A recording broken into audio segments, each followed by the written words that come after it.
Why is meat consumption a risk factor for diabetes? Why does there appear to be a stepwise reduction in diabetes rates as meat consumption drops? Rather than something they're avoiding in meat, maybe it's something people are getting from plants. Free radicals may be an important trigger for insulin resistance, so antioxidants in plant foods may help. Put people on a plant-based diet, and their antioxidant enzymes shoot up. So not only do plants provide antioxidants, but boost our own endogenous antioxidant defenses, whereas on a conventional diabetic diet, they get worse. There are phytonutrients in plant foods that may help lower chronic disease prevalence by acting as antioxidants, anti-cancer agents, and by lowering cholesterol and blood sugar. Some, we're now theorizing, may even be lipotropes, meaning they have the capacity to hasten the removal of fat from our organs, like the liver, thereby counteracting the inflammatory cascade believed to be directly initiated by saturated fat-containing foods.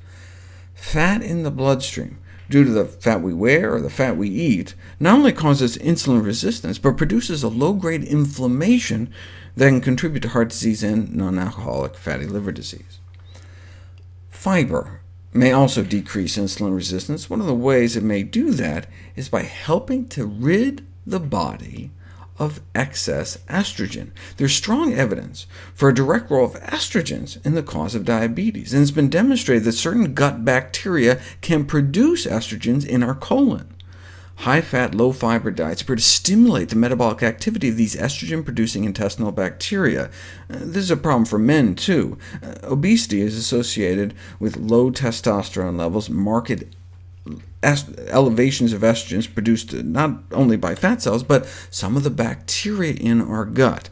Our intestinal bacteria may produce these so-called diabetogens, diabetes-causing compounds, from the fats that we eat. By eating lots of fiber, though, we can flush this excess estrogen out of our bodies.